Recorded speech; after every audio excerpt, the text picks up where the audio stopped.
Okay, moving on to talking about episodes. Now, an episode is kind of the connecting tissue of the fugue. Um, so far we have the exposition, and in the exposition we have subjects, we have answers, we have some counterpoint, maybe some free counterpoint, but eventually we leave the subject and answer, and we have some material that's really its main purpose is to get us to the next key area. And usually it does that by sequence. Sometimes it does it just through free counterpoint. So that's kind of the main two things we're looking for. And we call that an episode. Let me just point out one right here. Let's just, in the same piece, let's go down to right here. And what we're really looking at is this stuff right here. Measure 22 through, I think, 25. These 3 bars. Okay? You're going to hear that we kind of leave the subject and the answer for a minute, and we have a little sequence, and then we get back to the subject. So it's pretty brief. Let's just jump in right around here.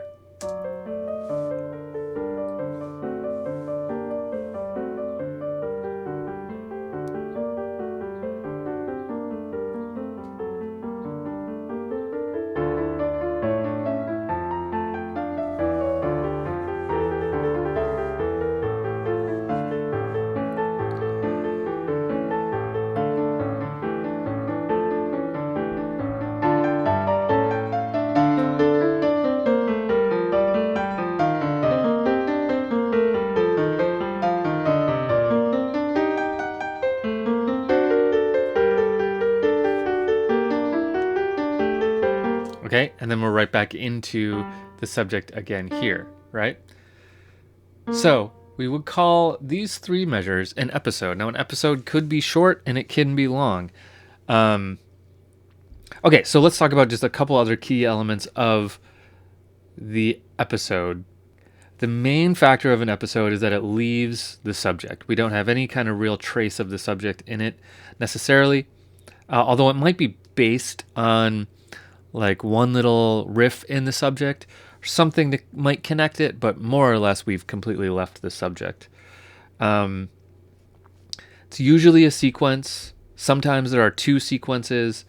It might be, like I just said, it might be based off a melodic or rhythmic idea from the subject or the counter subject, but it doesn't have to be. Its main thing is to get us to the next key, typically a dominant of where we are for major keys, or a relative major if we're in a minor key, of where we start.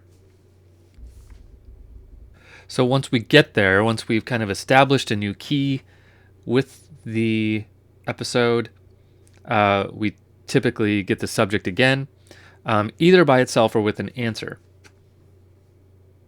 And then, often, the cycle starts again. We get another episode leading us to another key, and then we get the subject again. So then this kind of cycle starts to happen. So we have, after we've established the kind of subject answer of the exposition, then we get this kind of pattern of episode, subject, sometimes with the answer, sometimes not, and then episode again, subject, answer, always leading us to a new key. Until eventually we get to the end of the piece, where we get an episode that leads us back to the original key of the piece, and then we get the subject one last time in the original key, and then the end of the piece. So that's mainly what the subject is. Now I'll show you in a few minutes kind of a chart that we like to make when we look at fugues. There's a way that we kind of outline what's happening where, and we'll do that for this piece in a minute.